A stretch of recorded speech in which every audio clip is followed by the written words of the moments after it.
ವೈಷ್ಣವ ಯಾತ್ರೆಯಲ್ಲಿ ನಾವು ಈಗ ಮೊದಲನೇ ಬಾರಿಗೆ ಬಂದಿದ್ದು. ಆದರೂ ಚಿರಾಗ್ ಅವರು ಎಲ್ಲ ವ್ಯವಸ್ಥೆಯನ್ನು ಸಮರ್ಪಕವಾಗಿ ಮಾಡಿದ್ದಾರೆ.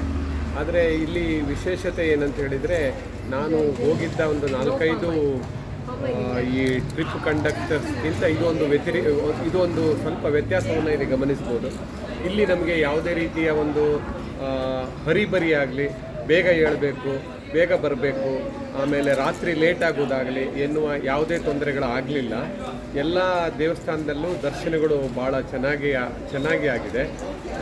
ಈ ರೀತಿಯಲ್ಲಿ ನಮಗೆ ಈಗ ವಯಸ್ಸಾಗಿರುವುದರಿಂದ ಬೆಳಿಗ್ಗೆ ರಾತ್ರಿ ಬೇಗ ಲೇಟಾಗಿ ಹೋಗಿ ಮಲಗುವುದು ಅಥವಾ ಬೆಳಿಗ್ಗೆ ಬೇಗ ಏಳುವುದು ತುಂಬ ತೊಂದರೆ ಆಗ್ತಾಯಿತ್ತು.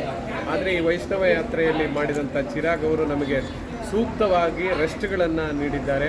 ಮತ್ತು ಊಟ ತಿಂಡಿ ನಮಗೆ ಏನು ಬೇಕೋ ಅದನ್ನು ತಗೊಳ್ಳೋ ಒಂದು ವ್ಯವಸ್ಥೆಯನ್ನು ಉಳಿದುಕೊಂಡಂಥ ಹೋಟೆಲ್ಗಳಲ್ಲೇ ಮಾಡಿದ್ದಾರೆ. ಮತ್ತು ಈ ಸೋಮನಾಥ ಮತ್ತು ದ್ವಾರಕಾ ಟ್ರಿಪ್ನಲ್ಲಿ ನಮಗೆ ಯಾವುದೇ ರೀತಿಯ ಟ್ರಾನ್ಸ್ಪೋರ್ಟೇಷನಲ್ಲೂ ಯಾವುದೇ ರೀತಿಯ ತೊಂದರೆಗಳು ಆಗಲಿಲ್ಲ.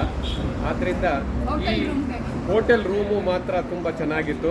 ನಾವು ನಮ್ಮದೇ ಆದ ಹೋಟ್ಲು ದ್ವಾರಕಾ, ಆದರೆ ನಮಗೆ ದ್ವಾರಕಕ್ಕೆ ಬಂದು ದ್ವಾರಕಾ ಹೋಟ್ಲಲ್ಲೇ ಉಳಿಯುವ ಒಂದು ಯೋಗನೂ ಸಿಕ್ತು.